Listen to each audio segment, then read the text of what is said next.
Are you ready to explore how people coordinate, to build and empower your community, to take action and solve problems, to coordinate without any central authority?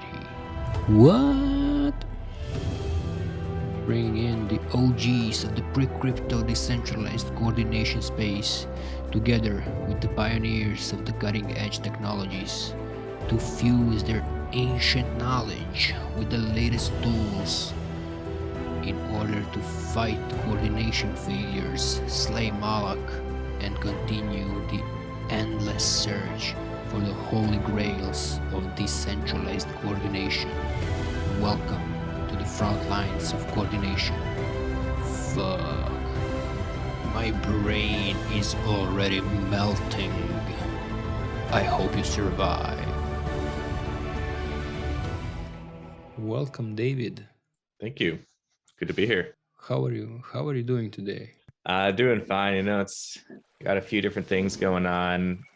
Trying to get this book out there, which has always not been the thing I was looking forward to. I enjoyed writing this book, but getting the word out is, was never why I did it in the first place. So kind of reluctantly doing things like that, but it's connecting me with a lot of interesting people. So I've enjoyed that, and moving forward some work in social impact space and with Converge, and then getting more into the kind of DAO and Web3 ecosystem, and seeing how I can contribute there.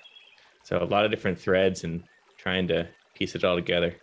All right, that's already a good intro, which is gonna be my next question. And the book you were talking about is Impact Networks, or the new one that's underway? Yeah. All right, cool. Happy to give you more of an intro about my background. What are you interested in knowing? I'm about 60% into the books. But yeah, I'm excited to have you on because I just found about you like a month ago when I was added to that DAO Stewards group, and I'll just let you intro that, and but yeah, you can start with a bit more about yourself. Sure. Yeah, I've been basically working in decentralized organizing for the last 10 years, and really focus on the social impact space. So, helping multiple organizations and sectors come together and work together on big, complex social and environmental issues. Things like, how do you steward or support, 1 million acres of land? There's not any one organization who can do it alone, because these landscapes, like I worked in the Santa Cruz Mountains region, they're owned and managed by these cross-section of different government agencies and academic institutions and nonprofits, and also private landowners and timber companies and tribal groups. And you have to bring everybody together to figure out what we agree on, that there is a lot of shared value and care for the land. There's a lot they disagree on, and it's important to acknowledge that too. But when you bring folks together and actually connect them together and figure out, we can look at the entire system, say, how can we conserve this landscape in a way that supports all of what we care about? There's a lot that you can do together you can't do alone. And that's been the case in a lot of different fields, like a health system. I worked at UCSF Health System, building a network to advance whole patient care there. And it's a massive system, and there's 10 different sites and 12 different health disciplines, and there's an existing hierarchy, but the people across these different sites and health disciplines don't have really a way of connecting with each other around an issue they care about. And so you can build a network kind of that works alongside an existing hierarchy to connect people across the ecosystem in ways that the hierarchy can't. And on these big complex issues like, advancing economic opportunity or revitalizing a city, again, there's not any single organization who can do it alone. And so you have to kind of take a systemic view and take action on the problem systemically, which means working across organizations and across sectors. And there hasn't been much of like a collaborative infrastructure that works across organizations and across sectors. Most people are really siloed and kind of working in one particular organization. And there's very little incentives for them to kind of work with and coordinate with other organizations because they're really focused on their own work and their own mission and fundraising for their own organization. And the incentives haven't been there to kind of step back and see the full picture and work in that way. And so that's what we help groups do. Been doing that for about 10 years, founded Converge through that, which is a group of people, a network, people who support these impact networks. And, from that, one of my colleagues and co-founders at Converge, Zach, started getting into Web3 and co-founded Coordinate last year, which is a protocol for decentralized resource distribution. And, I've been tracking that work. And as I finished up my book, I was really kind of figure out where I wanted to plug in next and what I thought could have the biggest impact. And, I feel like as far as I see, this space is it right now. And there's so much happening, and there's already the ethos and the values of decentralization that I've been pushing for and calling for in the social impact space for so long, and the way that people are organizing in DAOs just aligns so well with the work that I've been doing and I'm excited about. So I'm just looking and curious about how I can make a contribution in this space. I think the future is here. Nice, that's great to hear. And we've been waiting for people like you to because we got this fancy new technology, but most of the people using it have no idea about actual decentralized organizing or building networks.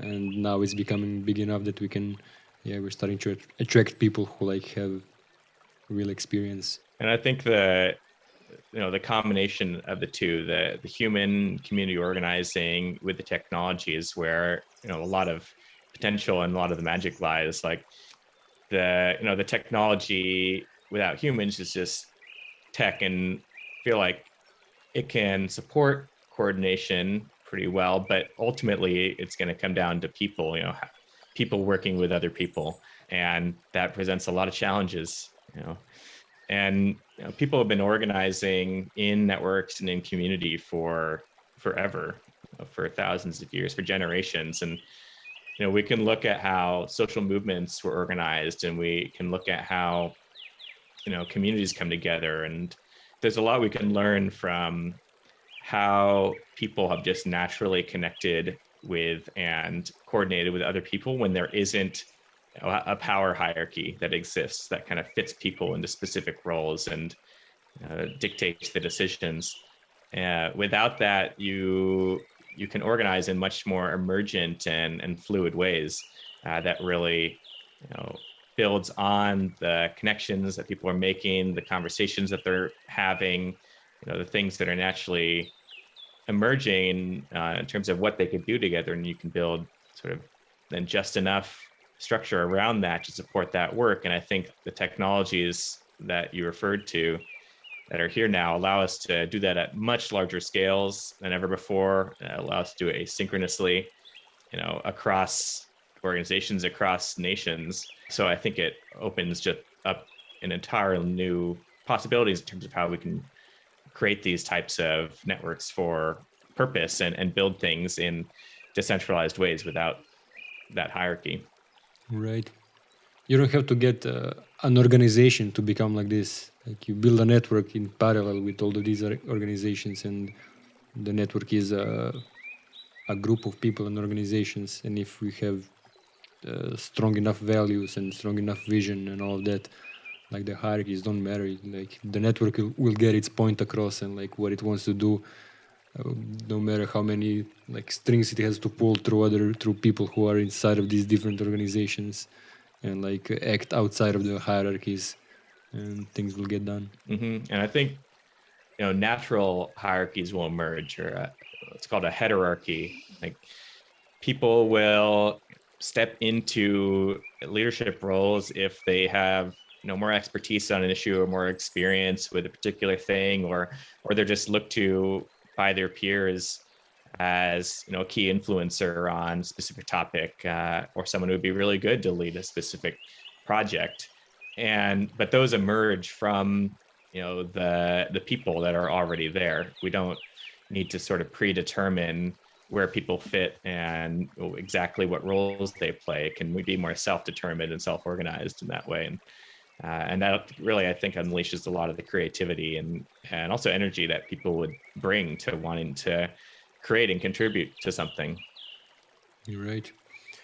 I wanted to go back to to what even got you into this. Was it the case with the forest, and the wildfire? Was it like the decentralized organization, like the network that you were working on? Were you working on anything before? Was the specific case what got you into it, or were you also interested in decentralized coordination in general? And yeah. Yeah, going way back, I was looking for how I was going to spend my life and career, and I first worked in a corporation, and really quickly has like, this isn't for me. I can't spend all my time making money for somebody else. All the time I was contributing was ultimately, rewarding shareholders or the people in the C-suite, and it's like, I can't do that. So I got to work for purpose somehow. And so I started working in a nonprofit, and a nonprofit does awesome work and serves a lot of people and makes huge difference in people's lives. But I was also seeing when I was there that it was working in this massive broken system. It was a nonprofit to train people without shelter, homeless men and women, to get jobs in the culinary industry, in the food industry. And again, like changing their lives, but working in this massive broken system where there are just so many people without affordable shelter.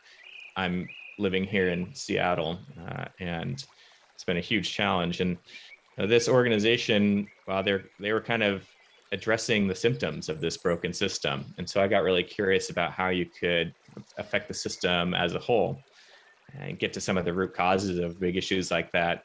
So that led me to a social impact consulting firm. I just wanted to learn and see what approaches were emerging for kind of creating change at a systemic level. Just you when was that? Like how long ago was that? About 11 years ago. Okay.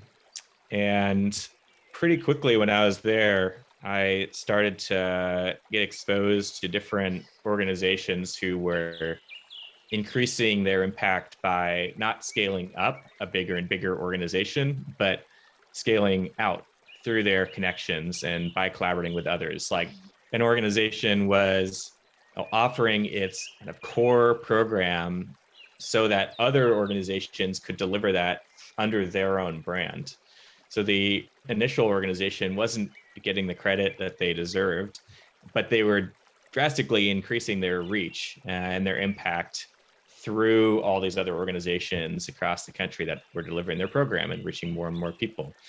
But then I also started to see networks that were forming that intentionally connected many, many different organizations across sectors, private organizations, government agencies, nonprofits, around big complex issues. And these networks were actually staffed.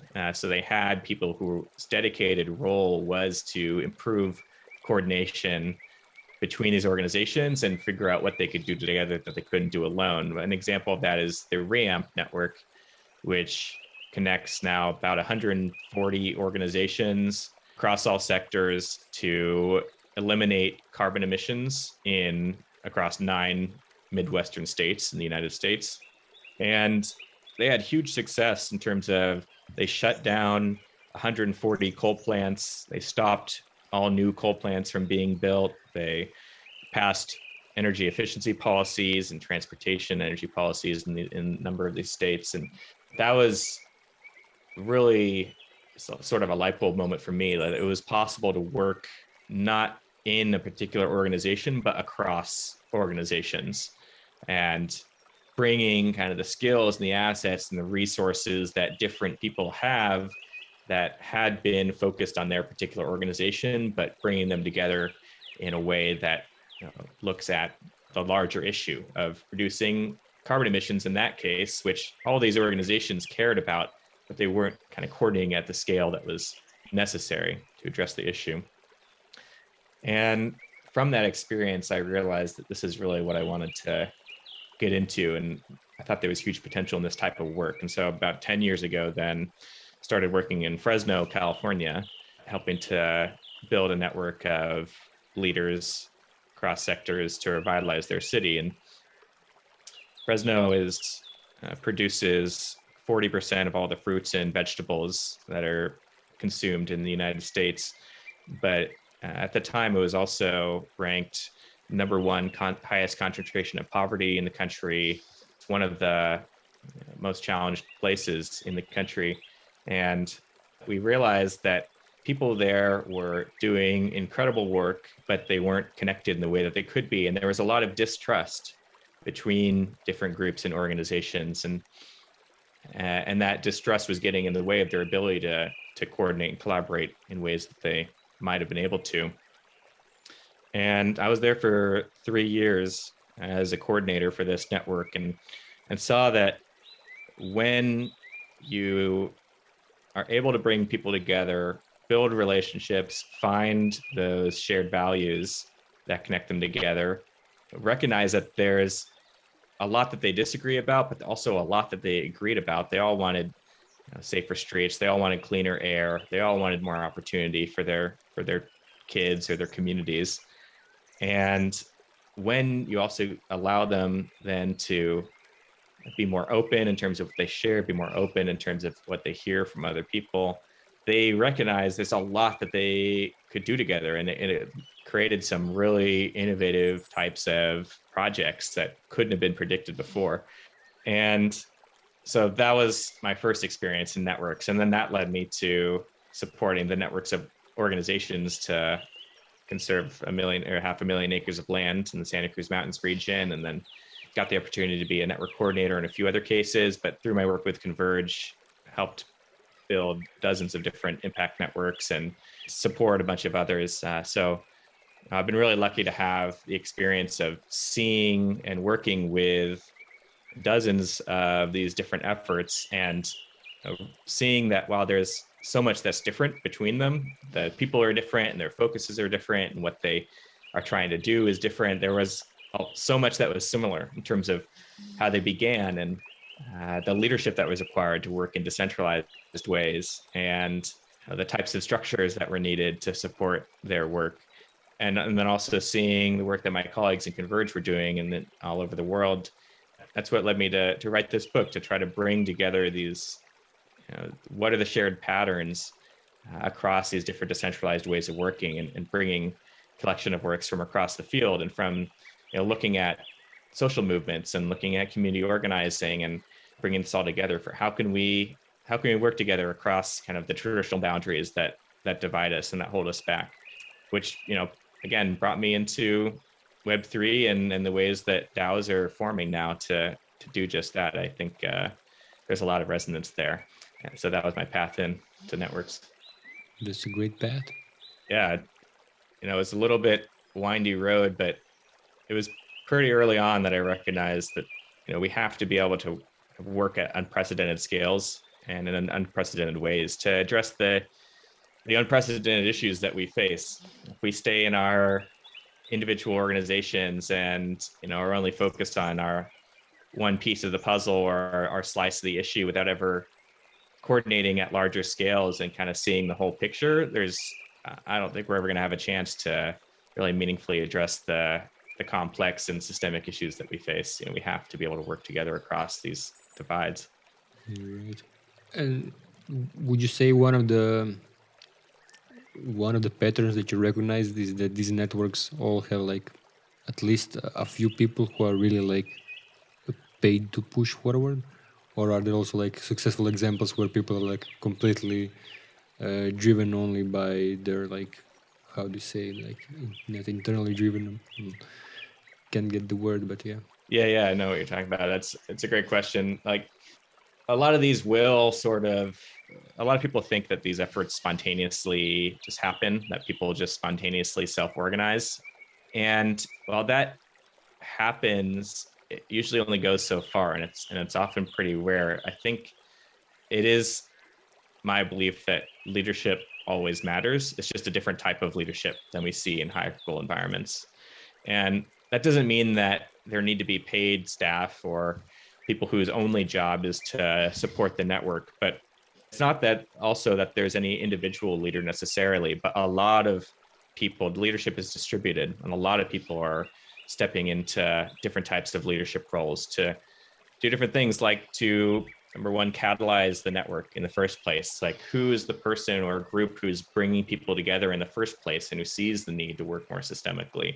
You know, the act of catalyzing and convening people for the first time is a real key leadership role. Another is facilitating, the conversations. Who's the person who's making sure that people are able to contribute and is thinking of the agenda for the discussion, so it's a valuable use of time.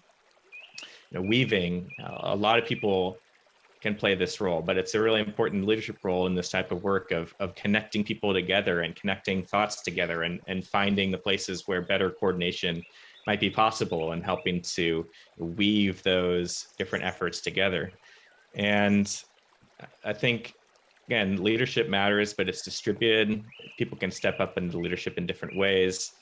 And I do think there needs to be somebody who's focused on the network as a whole and not just their particular piece of the work.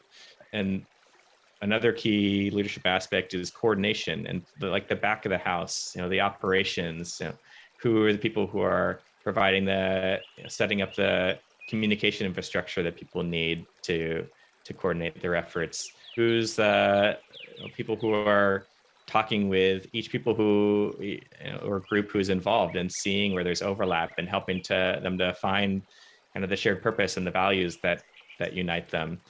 So in every successful network I've seen, there are particular individuals who are taking on more responsibility than others to steward the development of the network, and at the same time sharing that responsibility completely with others. Rather than kind of the command and control approach that we see in hierarchical organizations, it's really more about connecting and finding ways to collaborate. And it's supporting people, not telling people what to do, but supporting them to discover what they can and want to do together. Right. So I would say definitely that's still inspiring people is more important than having people who are paid to push things forward. Yeah, exactly. Yeah. It doesn't need to be, a paid role, but it helps if it is, because then that person feels like, this is my job, it's my dedicated responsibility, or a team of people, or, using something like Coordinate to say, we have a pool of resources to support, coordination and all the facilitation and back to the house stuff that's needed to support this network. And that can be distributed among the people who are, fulfilling those responsibilities and supporting the development of the network itself. I think that would be a valuable way to incentivize people to take on these roles. Yeah, because they're definitely needed roles. And what I've experienced so far is that the more decentralized it is, the more people are just focused on their individual little parts of the work, and there's less and less strategic thinking and alignment on working towards a singular goal. Totally, which is why you need that person or people to then help see that and then bring people together who are focused on their particular parts, so that you're connecting the dots, you're bringing the different pieces of the puzzle together and kind of looking at the whole picture and saying, how does this all connect?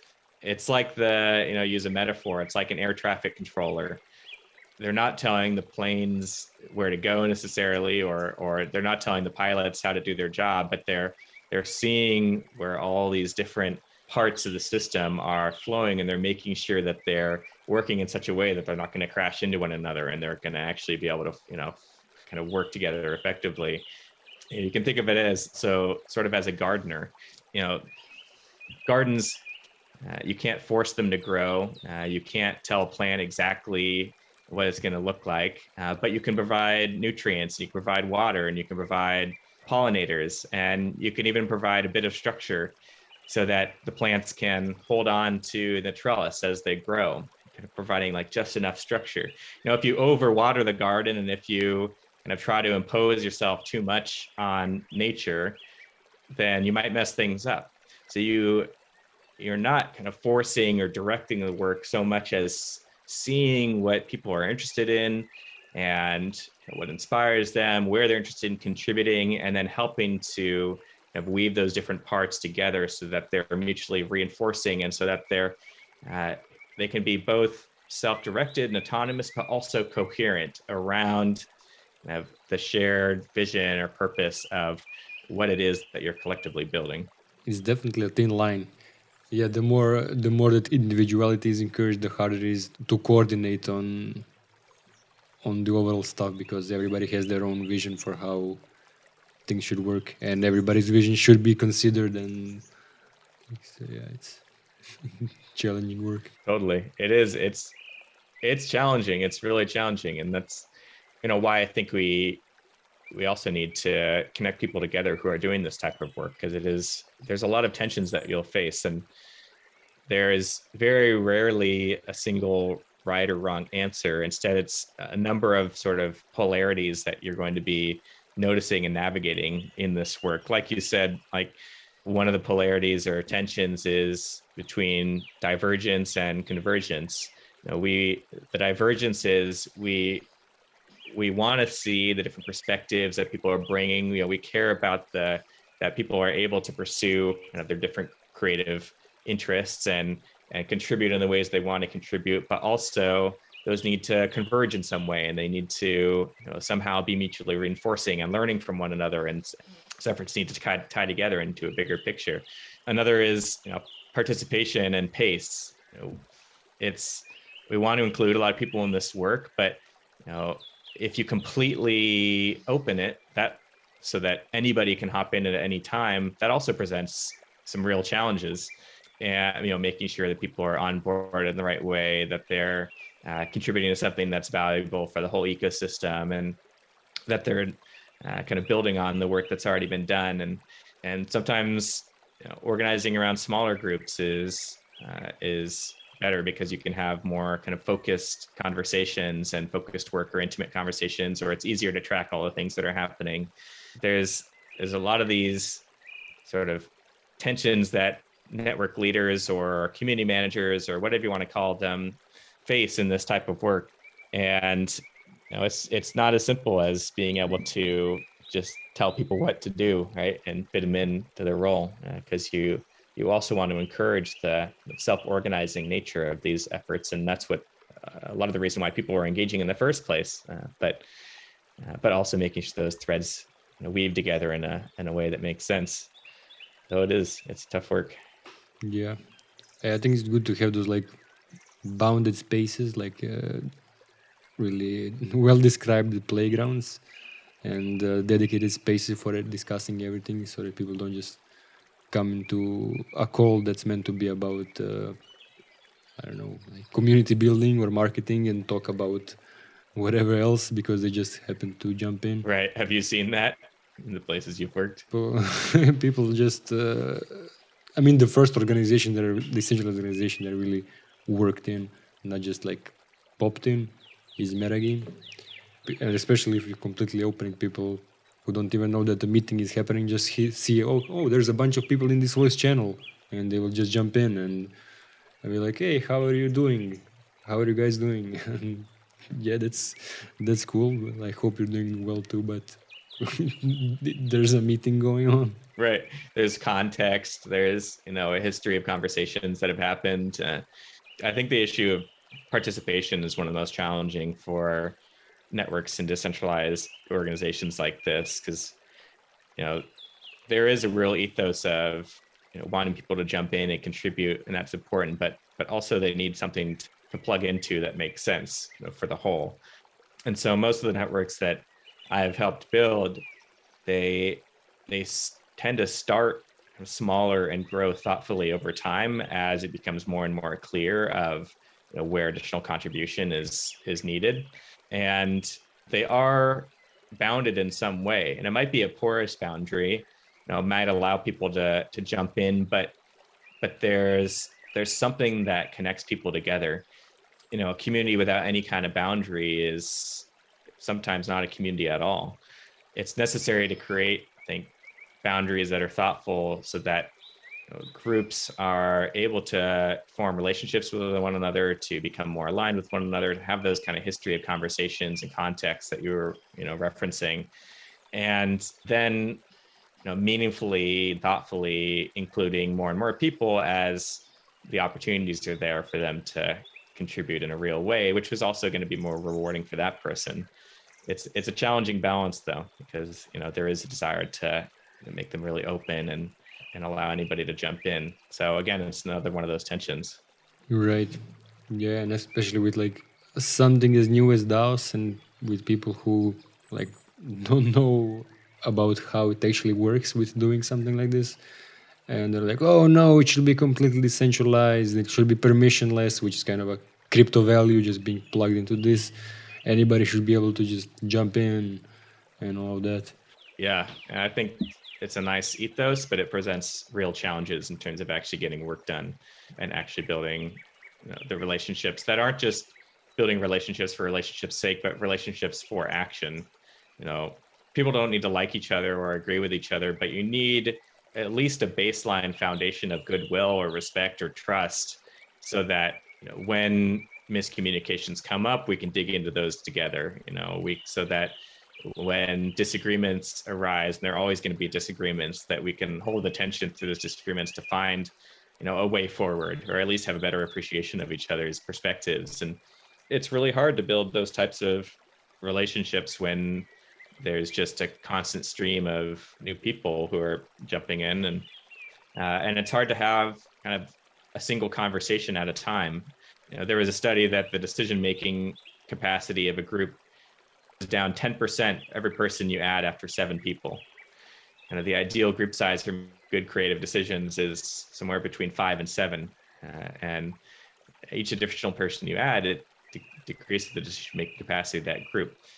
And I found that it's really hard to have a single conversation at a time in groups larger than 12. When it's a really well-facilitated conversation, I think you can get to groups up to 24 or even more, but it just gets harder and harder with the more people add, to have a single conversation at a time that stays focused and that stays, oriented around something that you're trying to decide on. It just gets hard. And so I think that's going to be a big challenge for DAOs, is how do you create spaces that allow people to jump in and contribute, but also still kind of maintain enough of boundaries to make it feel like being part of the community means something, that people have the shared context and shared values that are needed, and so that people are able to have the same conversation and build relationships with others in ways that support the work. That's going to be a big challenge. Yeah, I think a big part of goes back to what I said previously, like making it more bounded and well explained, like this, like starting from what the whole network is about, to like what are the rules of engagement, and like what are these different spaces, and to like what are the responsibilities and the roles being well written out. To like these are the archetypal roles. And this network needs facilitators. It needs people who will like weave networks, and like all of these different pieces need to exist, and just make it as easy as possible for people to get up to speed on that context. Just read, talk to other people, like have a good onboarding system where people are introduced to how all of this fits together, and makes it as easy as possible for them to find their place in the network. Yep. Absolutely. Couldn't agree more. And I think those are all sort of ways that leadership shows up in these types of networks or decentralized organizations. Like, who are the people who are setting up those onboarding structures, or helping to loop people in and make sure those different systems are set up. Leadership can kind of like ebb and flow and come and go, and people might step into different leadership roles at different times, and then just go back to being a participant like anybody else, or contributor like anybody else. But you see those types of moments where leadership is really key, and it's leadership so that people can self-organize more effectively in ways that are both creative and vibrant, but also coherent. and make sense collectively. I think having those people who are really thinking about the whole and how can the whole fit together in a way that inspires individuals, but also leads to the creation of something that's special and that works well and that makes sense. It's just such a key component of, I think, what makes these types of decentralized efforts work. Right. And it's a role, like it's kind of a process, like the way that, like there's no single great way to do it, but it can be described in a bunch of ways. Like what are the things that you should be doing if you want to play this kind of a role, and it doesn't have to be like a full-time role. It doesn't have to be longer than a week or a day if you need to be a leader for a day. But yeah, having playbooks and well explained different heads that people can just put on and do the work that needs to be done, and then move on. I think there are a few key principles for network leadership that kind of, regardless of the specific role they play, I've seen that they hold these 4 principles. One is around holding those dynamic tensions or polarities that I was talking about. Just an example of another one is building relationships versus taking action. Like, both are important, and people are often going to come into these efforts wanting to get to action, and that makes sense in a lot of contexts, but also we need to have conversations, understand each other's point of view, and build relationships, and that's important. But holding dynamic tensions is one. Embracing change. These efforts are always going to kind of evolve. You can't predict the path ahead very accurately. It's really hard to think more than 6 months ahead, certainly, because things are just going to naturally change as more people become engaged, as you kind of run into obstacles, and you're going to have to sort of shift your strategies and bob and weave and embrace an emergent approach to strategy as opposed to only a deliberative strategy.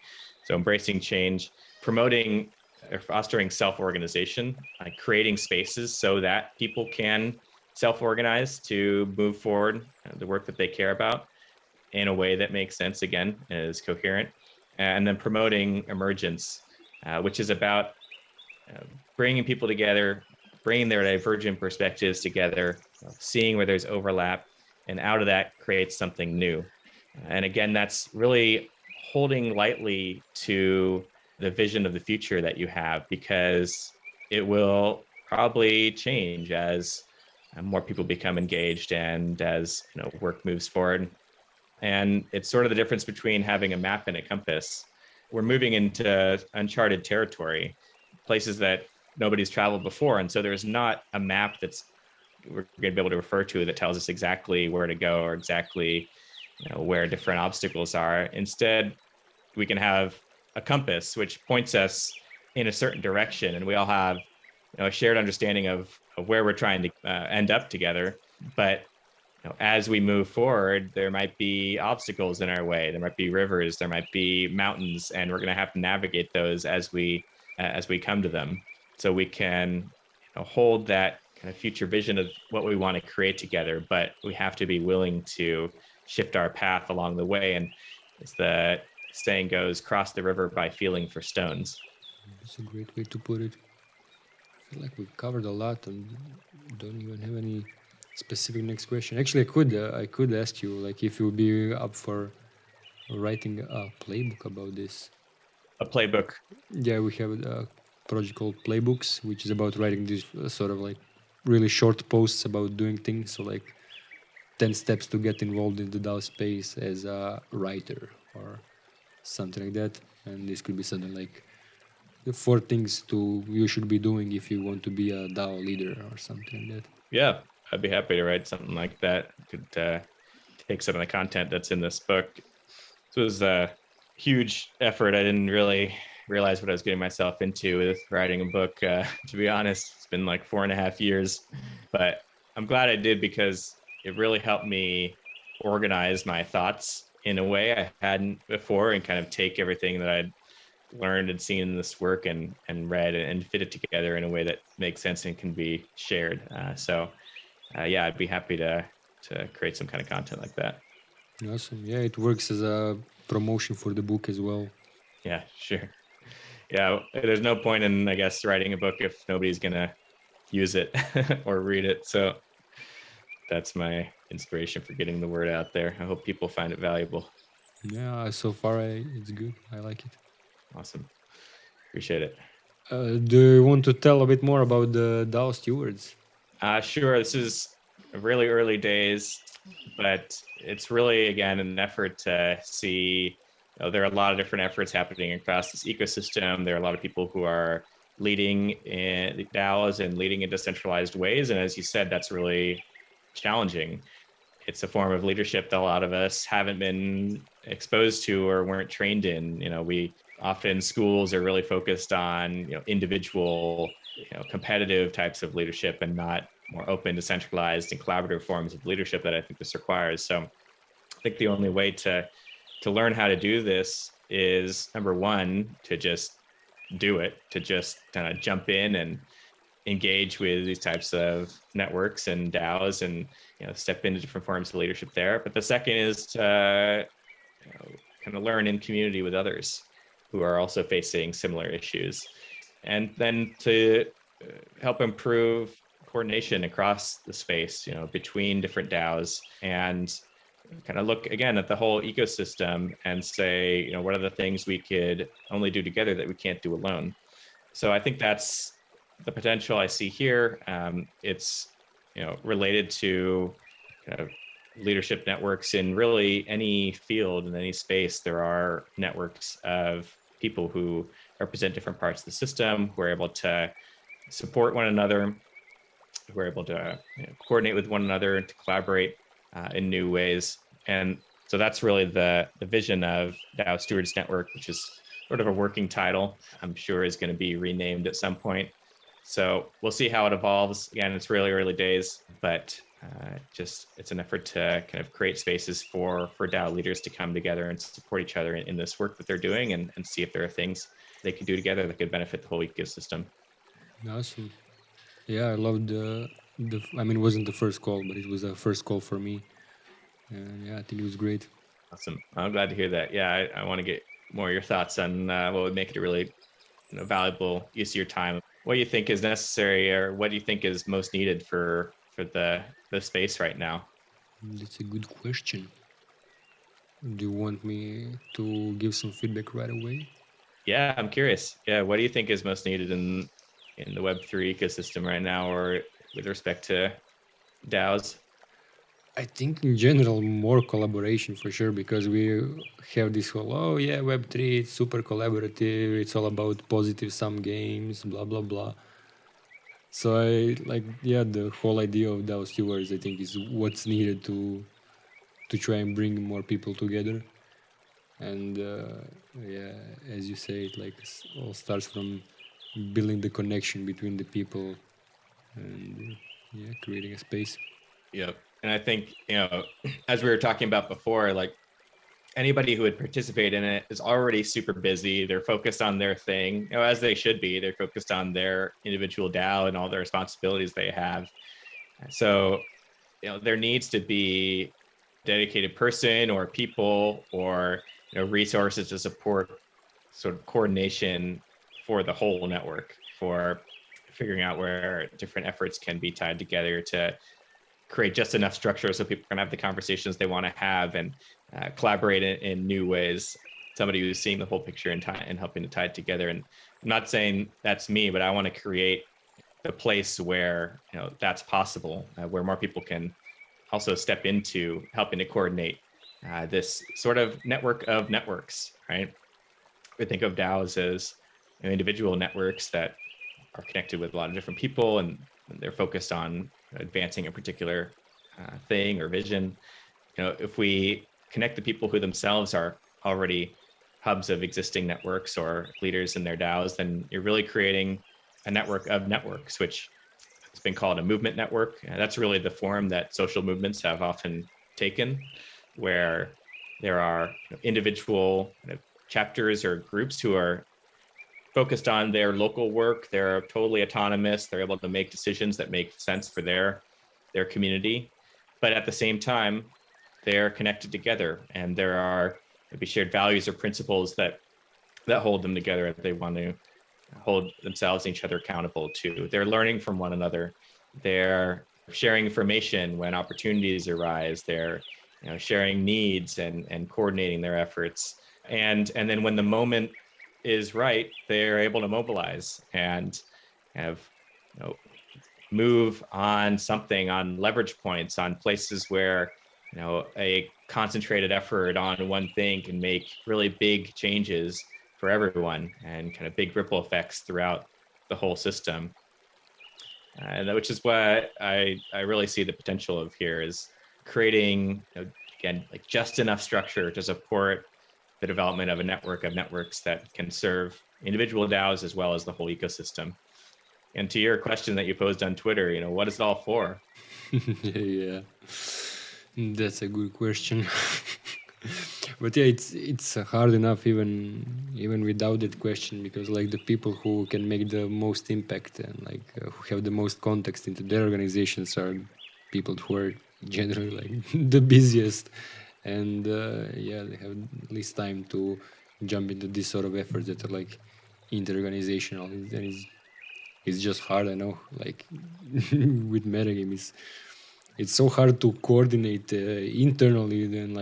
Then you also need to think about collaborating with other organizations, and it's Oh, it's so tough. Yeah, exactly. Which is why I think it needs to be something that serves the self-interest of the people involved, and that anytime that these networks form, it's time and attention is always one of the most challenging thing, because any participant already has tons of responsibilities and doing their own work, and so it's always about how do you make these types of efforts not only serve the shared interest that often brings people together, but really importantly, the self-interest that people come with, and really acknowledging and honoring self-interest. How can we make sure that this supports your existing work and the things you're already doing and already care about?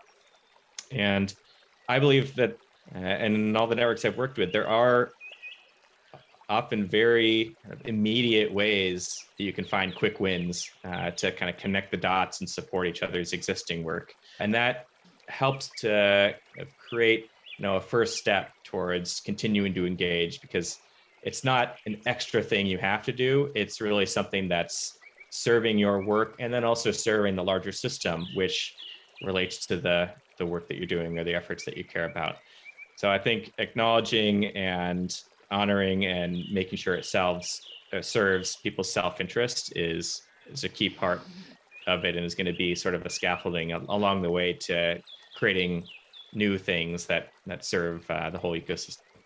right. Yeah, I love that part of the call existed, and it wasn't like as it usually is, that people are like, everybody is invited to first introduce themselves, and then people kind of are afraid to put their own, like what they need and what they offer directly into that, but they do talk about like their project, and like instead we just create a space. Okay, now we will all share what do we offer and what do we need, and it's simple and it's inviting, and yeah, I love it. Oh, awesome. Yeah, I'm glad to hear that. Yeah, you can create kind of really simple, quick mechanisms for connecting the dots in that way. That's what I think a facilitator and network coordinator can provide, is also connecting individually with people and seeing where there's potential for them to learn from one another, or maybe they're working on a similar issue and help connect the dots, and again in ways that serves the work that people are already doing and already caring about. So it's really providing valuable to them, because when we're addressing kind of big systemic challenges, it's not going to happen overnight. It takes time to create change at systemic level, and so kind of on that path, you need to make sure that people are engaging in ways that is valuable for them, and they can see it serves their existing work, and it's not like another thing they have to do, but it's something that they actually want to do because it's benefiting them, and also creating potentially change in new ways. Right. And yeah, what you also mentioned in the book about this step is how it kickstarts this culture of reciprocity and exchange of stuff. Like, yeah. Yeah, Exactly. Yeah, I love that you brought that in. And it's kind of shifting it away from a transactional relationship. I'm not directly accounting. I'm only giving back, what I've gotten from you. But you can sort of create actually a culture of reciprocity across the whole network, so that maybe the value or a help I'm getting from somebody else, I'll give that back to the network. It might not go back to that individual person, but I'm seeing it's called complex reciprocity, where it's not sort of one-on-one, but it's me with the whole. So I'm getting value from the whole network or from an individual in the network, and then I'm also sharing what I can offer, and then I'm offering my time to others, and it gives back, and it creates this a whole gift economy, or as you said, a culture of reciprocity that also yields greater trust, and then makes it even more likely that people are going to share their honest failures and their honest needs, which maybe they wouldn't be comfortable in different spaces, and it creates a community of support that people might not have another place. Right. I'm glad you brought that up. Wow, it's already been almost an hour we've been here.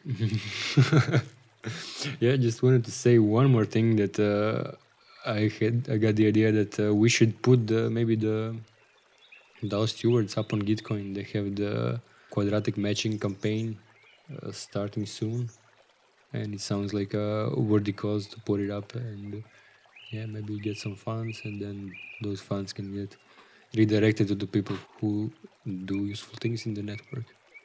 That's cool. I love that. I think it'll be important to resource the different ideas and things that come out of it, so that more people can be drawn in, so that people are compensated for their time to create kind of shared content or shared materials or whatever it is for the ecosystem. So yeah, I'd love to find a way to be able to resource that work that emerges from the network. Cool. Yeah, we can try starting with that and see how it goes. Sounds good. I'll look to your leadership on that. Okay. So there's one question that I like to ask every guest, which is that if you had one advice to give to metagame, what would it be? I think it would relate to something we've talked about, but it would be create opportunities for people to step into leadership roles in a variety of ways, to recognize that leadership does matter in these decentralized contexts, but that doesn't mean that it's held by a single person. It really can and should be distributed among a bunch of people, but still recognized as leadership. People are stepping up to support something that they find important, but doing it in collaboration with others and sharing that responsibility with others. And it's a role of some of the earlier leaders of these networks and decentralized efforts to create spaces and opportunities for other people to then step into leadership, so that it isn't dependent on any single person, and it's more decentralized, and there's not any one person who's critically needed or in control, such that if they left, the effort would crumble. And early on, that's sort of inevitable, that there's one or sometimes a group of people who are critical, but as much as possible, creating opportunities and spaces for other people to step into leadership and be recognized for that work in whatever way that is. So sharing leadership and creating spaces for more people to step into leadership. Well said. That's great advice. Thank you. Hey, thanks for having me. It was awesome to connect. Yeah. Thank you for coming on. This was awesome. Of course. Anytime. All right. See you around, man. All right, man. Thank you. That was fun.